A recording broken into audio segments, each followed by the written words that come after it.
Harap mengikuti dan mengulangi kata-kata saya. Demi Allah saya bersumpah.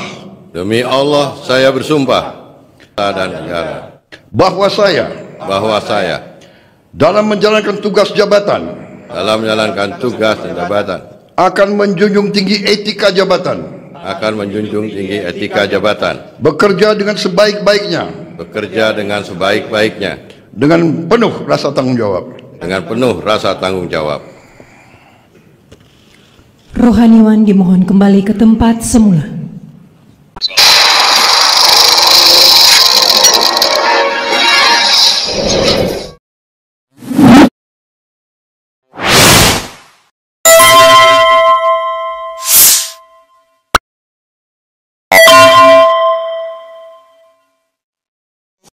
Assalamualaikum warahmatullahi wabarakatuh. Sobat RH sekalian, jumpa lagi kita di channel yang keren ini, keren cadas ya sobat RH sekalian. Hari ini tidak ada hujan, tidak ada angin, ada sih sebenarnya ya. Tiba-tiba terjadi pergantian 4 atau 5 menteri, dan ini menarik. Kenapa menarik sobat era sekalian? Karena 2 geng Solo tumbang dan 1 kesayangan PDIP juga tumbang. Jadi yang diganti itu Menko Polkam, penggantinya belum jelas, sudah diganti. Kemudian siapa lagi? Menteri Olahraga Dito Aryo Tejo diganti, penggantinya juga belum jelas. Kemudian Menteri Koperasi Budi Ari, kadang-kadang diplesetkan Judi Ari, itu digantikan oleh wakil menterinya Ferry Juliantono dari Gerindra.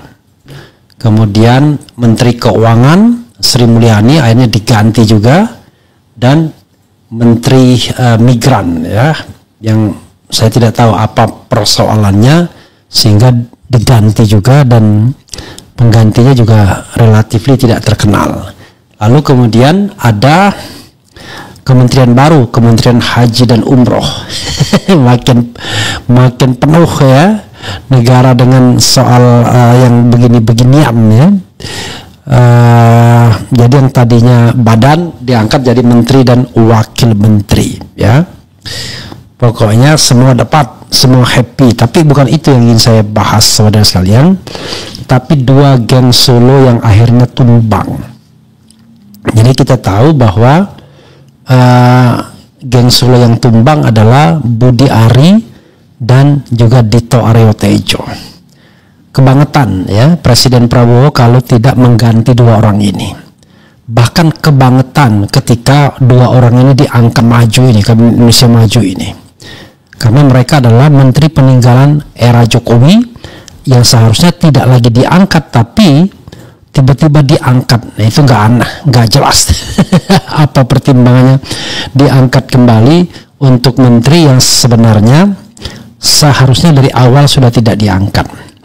Jadi kita ingat sobat era sekalian, prestasi Budi Ari ya, prestasi bobolnya data Indonesia itu satu. Ketika menjadi menteri Komdigi pada waktu itu ya, dulu itu Menkominfo, Komunikasi dan Informasi, sekarang Komdigi ya. Dan sobat era sekalian, Budi Ari juga terkait dengan dugaan judol, setoran judol dan lain sebagainya yang mengemuka di dalam sidang-sidang mereka yang kemudian terkait dengan judol ini. Jadi aneh sekali kalau menteri seperti itu tetap dipertahankan, bahkan menjadi menteri lain walaupun beda portofolio. Dari menteri Kominfo dulunya, sekarang Komdigi menjadi menteri Koperasi. Sementara sobat era sekalian, Dito Aryo Tejo kita tahu ada 2 hal yang membelitnya, walaupun satu ini bisa langsung bisa tidak langsung terkait. Apa itu? Korupsi BTS ya, korupsi BTS yang gila-gilaan itu. Dito Aryo Tejo termasuk yang menerima aliran dana sampai 27 miliar Ketika itu dia adalah staf dari Erlangga Hartarto. Dan lucunya ketika kasus ini mengemuka, dia mengembalikan dana tersebut melalui kuasa hukumnya Magdir Ismail. 27 miliar. Bayangkan coba ya. Diangkat juga sebagai menteri. Pening awak ini saya bilang pada waktu itu ya. Kok bisa menteri-menteri bermasalah diangkat ya? Dan setelah setahun menjabat, hampir setahun menjabat, akhirnya mereka tumbang juga. Mereka diganti juga. Apakah ini hanya dua ini geng Solo yang akan tumbang? Saya rasa masih banyak ya. Ada menteri yang baru saja main domino. Apakah akan masih bertahan atau tidak? Saya juga tidak tahu. Itu juga geng Solo ya. Jadi kalau kita bicara tentang geng Solo, ya Dito Aryo Tejo ini walaupun tidak dekat-dekat amat, ya paling tidak kalau kita kaitkan dengan mertuanya ya, pemilik travel Haji Mahtur, maka disitulah menjadi persoalan, karena Fuad Mahtur sampai hari ini sudah dicekal ya. Fuad Hasan Masyur ya, atau Fuad Mahtur terkenal ya sebagai pemilik travel besar ya, tapi sepertinya juga tersandung masalah kuota haji dan ngeri-ngeri sedap karena bisa mengarah kepada Bengawan. Ya, air mengalir sampai jauh. Jadi cukup dengan mantan Menteri Agama Yakult, kemudian Fuad Mahtur, kemudian air mengalir sampai jauh. Jadi saudara sekalian ya, mudah-mudahan kebenaran akan terungkap, yang jahat akan dihukum, yang baik kemudian akan dibebaskan atau tidak boleh atau tidak bisa dijerat. Jadi dalam konteks ini harus jelas ya, Prabowo sebagai orang Sandi Yuda harus tahu siapa yang sesungguhnya menjadi pemain, siapa yang sesungguhnya maling duit negara, siapa yang sesungguhnya ngentet uang negara. Itu harus tegas dan jelas. Jangan sampai kemudian yang ngentit uang negara diberikan jabatan, yang tulus dan ikhlas ya, tidak ngentit uang negara justru dimasukkan ke dalam penjara karena suka mengkritik misalnya. Jadi saudara sekalian, sekali lagi Budi Ari tidak cukup hanya sekedar diberhentikan, perlu diproses keterlibatannya dalam bisnis atau setoran judol. Itu one thing for sure harus dilakukan. Tapi entah siapa yang melakukan, apa kejaksaan ataukah KPK dan lain sebagainya. Dan yang kedua adalah atau kepolisian ya, tergantung konteksnya, apakah dianggap tindak pidana korupsi pada waktu dia menjabat atau bagaimana, atau gratifikasi. Nah, Dito Aryo Tejo ya harusnya diproses juga karena jelas-jelas menerima aliran dana BTS. Tidak kecil bro, 27 miliar itu, walaupun dikembalikan itu it doesn't mean dan Anda mengembalikan uang lalu kemudian bebas begitu saja. Kalau begitu negara ini parah jadinya ya. Orang-orang yang bermasalah bisa dengan gampangnya mengembalikan dana dan case close. Dan dana BTS itu tidak hanya mengalir kepada Dito Aryo Tejo yang dikembalikan, tapi juga mengalir kepada 3 menteri lainnya yang infonya diberikan kepada saya oleh lawyer Dito. Ada menteri sana, ada menteri situ, ada menteri situ ya. Dan di antara itu ada juga close link dari Prabowo Subianto. Tapi wallahu a'lam bishawab, apakah betul atau tidak, tetapi menurut saya tidak mungkin juga sembarangan, karena dia adalah orang yang menghandle kasus ini dan dia tahu kemana air itu mengalir. Belum lagi kalau kita sebut keterlibatan sang suami misalnya yang tiba-tiba hilang begitu saja. Menarik saudara sekalian, dan menarik juga untuk melihat kok tiba-tiba Budi Gunawan juga dicopot. Ini menarik juga. Kenapa? Budi Gunawan ini sobat era sekalian adalah orang yang paling dalam tanda kutip ya, paling powerful di era pemerintahan Jokowi, dan terutama ketika Megawati atau PDIP masih membackup. Kita tahu mulai dari kasus rekening gendut awalnya dia sukses menghindar, walaupun kemudian itu memunculkan preseden ya bahwa penetapan tersangka bisa diperadilankan, dan gak jelas bagaimana tiba-tiba lolos begitu saja ya. Kemudian ada kasus yang terkait rekening gendut itu, tetapi dia bisa survive, memenangkan pra-peradilan, dan walaupun gagal sebagai Kapolri bisa sebagai Wakapolri, dan kemudian yang paling penting adalah kepala BIN hampir 2 periode jabatan Presiden Jokowi, dan termasuk orang yang langsung dipercaya oleh Presiden. Kita tidak tahu bagaimana relasinya, apakah dia jauh lebih dekat dengan Megawati ataukah dia sudah bergeser kepada Jokowi, tetapi bau-bau geng Solo tetap ada juga. Dan ini menarik, ketika dia masih diangkat, direkrut sebagai Menko Polkam, kita tidak tahu. Banyak cerita di belakang layar soal itu ya. Ngeri-ngeri sedap soal BIN ini, saudara sekalian. Ini sama-sama ngeri sedapnya ketika Hendro Priyono menjadi kepala BIN. Jadi sepertinya BIN tidak lagi menjadi ranah pertahanan negara, tetapi menjadi alat politik dari the ruling party atau dari penguasa untuk apa saja, kebutuhan apa saja, dan ini berbahaya. Saya tidak tahu ya, mungkin karena Budi Gunawan ini seorang polisi yang orientasinya dalam negeri, maka yang diacak-acak ya dalam tanda kutip politik dalam negerinya. Padahal kita tahu BIN harusnya bekerja untuk intelijen negara. BIN itu mengawasi pergerakan orang asing harusnya. Orang-orang asing yang mau meruntuhkan NKRI itu yang harus diawasi BIN. Bukan persaingan politik yang kemudian dicampur tangani oleh BIN dan lain sebagainya. Dan kita tahu, kita agak bingung dalam riot kemarin, kerusuhan kemarin, sama sekali tidak terlihat action dari Menteri Polkam, politik dan keamanan. Tapi kalau mau jujur, seluruh menteri. Cuma kan Menteri Polkam adalah menteri yang leading sektor dalam hal ini. Harusnya kan yang bicara Menteri Polkam, Menteri Hukum, Menko Hukum, kemudian Menteri HAM-nya, tapi semua keep silent. Dan akhirnya yang naik bintangnya selain Prabowo sendiri juga Menteri Pertahanan yang kemudian langsung mengadakan press conference. Padahal itu bukan wilayah Menteri Pertahanan, harusnya Menteri Politik dan Keamanan.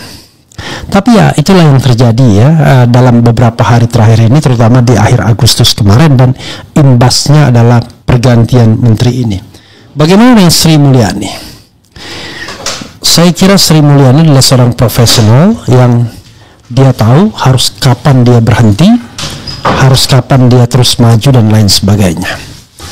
Sri Mulyani dipakai bukan karena dia orang kepercayaannya Prabowo Subianto, tapi mungkin karena dianggap dialah orang yang paham betul tentang postur keuangan Indonesia, terutama soal defisit anggaran yang gila-gilaan karena harus membayar utang warisan pemerintahan Presiden Jokowi. Bayangkan utang pemerintah itu dari 2.600 di era SBY, mulai dari tahun 45 sampai SBY tinggal cuma 2.600, kemudian sekarang lebih dari 8.000 triliun. Bayangkan utang berlipat 3 kali, dan itu hanya dicapai dalam satu pemerintahan saja. Dan lagi-lagi ya, hal menunjukkan yang aneh ketika Menteri Sekretaris Negara didampingi bukan oleh wakil Menteri Sekretaris Negaranya, tapi oleh pejabat eselon 2 yang bernama Letkol Teddy alias Lady Letkol Teddy. Kita tidak tahu ya birokrasi pemerintahan apa yang sedang dipraktikkan, tetapi seorang pejabat eselon 2 TNI aktif kemudian menjadi pendamping dalam pengumuman seorang Mensesnek. Biasanya ya mendampingi minimal wakil menteri, tapi wakil menteri pun tak terlihat batang hidungnya ya. Ada 2 wakil menteri Mensesnek, Juri Ardiantoro yang menjabat sebagai komisaris utama Jasa Marga dan sudah haram hukumnya menurut putusan MK untuk menjadi komisaris lagi, dan kemudian Bambang Eko ya, yang juga wakil sekretaris negara. Jadi saudara sekalian, itu ya. Dan mengenai Ferry Juliantono, saya sudah menduganya karena Ferry Juliantono ini adalah orang Gerindra dan dia terlibat aktif dalam pembentukan koperasi Merah Putih yang rencananya mau dibentuk di 80 provinsi di Indonesia, 80 desa, 80.000 desa di Indonesia. Dan saya tidak yakin pekerjaan ini akan diserahkan kepada Budi Ari Setiadi yang jelas orientasinya kepada Jokowi ya, dan kepada Gibran Rakabuming Raka. Jadi saudara sekalian, itulah politik ya. Dengan mudahnya ya, hari ini berkuasa, besok tumbang ya. Karena itu jangan terlalu berpikir dan kemaruk dengan kekuasaan, biasa sajalah ya. Makanya lebih enak orang yang tidak berambisi untuk menjadi apapun, karena tidak mikir apa-apa ya, hanya berpikir bagaimana kebebasan itu tetap ada roomnya, tetap ada ruangnya, jangan sampai kemudian itu hilang. That is the most important thing for me ya, yaitu kebebasan dalam menyampaikan pendapat baik secara lisan dan tulisan sesuai dengan konstitusi kita. Karena kalau tidak bisa menyampaikan lagi pendapat, ya gawat ya. Begitu sobat RH sekalian. Kita nantikan berapa menteri lagi yang akan diganti oleh Prabowo Subianto, terutama dari geng Solo, karena banyak stok geng Solo ya. Ada menteri BUMN tentunya, ada menteri kehutanan tentunya, menteri apalagi dan geng Solo, banyak lah ya. Menteri koordinator perekonomian Erlangga Hartarto dan lain sebagainya, ada Bahlil ya, macam-macam. Tapi jangan salah, ada juga menteri yang diduga menerima aliran dana korup ketika dia menjabat sebelumnya. Jadi kalau misalnya pergantian Dito Aryo Tejo dan Budi Ari ini karena mereka terindikasi terlibat kasus korupsi dalam tanda kutip tentunya, diduga ya, maka sudah sangat tepat pergantian mereka berdua. Masa tidak diproses ya? Nanti kita akan lihat menteri-menteri lainnya, terutama menteri yang sudah pernah jadi wakil menteri yang sudah mendapat gratifikasi, tiba-tiba diangkat lagi. Ini kayak nggak ada orang lain ya. Begitu sobat era sekalian ya.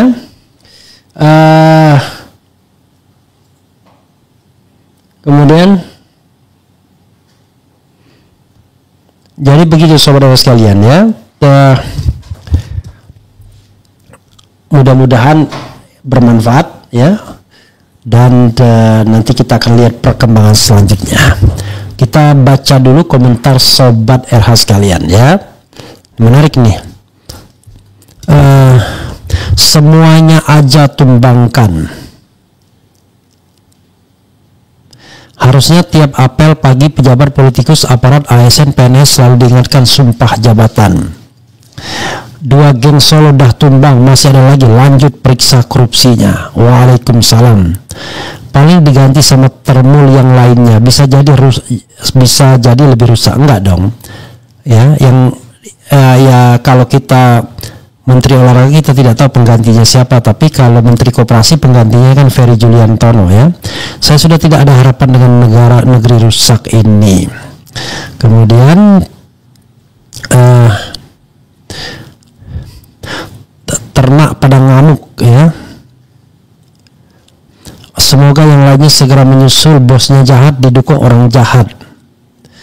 Termul kepanasan dengar berita. Syukurlah jika matahari cuma satu. Kemudian ayah Prabowo di hati rakyat. Semoga Indonesia lekas membaik. Geng Solo itu banyak bermain di BUMN. Mereka memainkan sumber daya alam terutama batu bara. Ya, gak kelar persoalan di Konoha terus menerus, ada terus. Gimana mau maju bangsa ini? Ya, karena dari awal masalah itu dibawa. Coba kalau di-clear cut dari awal kan gak begitu ya. Kemudian selamat siang waktu Ghost City Zilan Province, apa maksudnya ini? Oke. Pabrik-pabrik juga harus dicek kegunaan dan fungsinya, Pak. Alhamdulillah ya. Kemudian lenyapkan termol dari pemerintahan. Kemudian alhamdulillah termol dipecat dan lain sebagainya ya. Bang Erhas mau sehat, ada pepatah yang perlu direnungkan kalau mau jadi insan merdeka kayak Sadidu. La yamliku wala yumlaku. Jangan merasa memiliki apa-apa dan tidak memiliki apa-apa. Ya sederhana. Kalau saya gampang. Jangan berpikir gini ya. Kalau saya berpikir begini. Jangan meminta jabatan. Ya kan? Sehingga Anda tidak berpikir untuk menjabat apapun dan tidak pernah mau mengusahakannya. Kalau misalnya Anda ditawari jabatan, maka Anda bertanya dulu kepada diri Anda, apakah Anda memiliki kemampuan untuk menghandle jabatan tersebut. Jadi saudara sekalian, karena itu kita akhirnya menjadi orang yang objektif, orang yang tidak kemaruk dengan uang dan jabatan, insya Allah ya semua kita. Begitu sahabat sekalian, wassalamualaikum warahmatullahi wabarakatuh. Keren, cadas, yeah.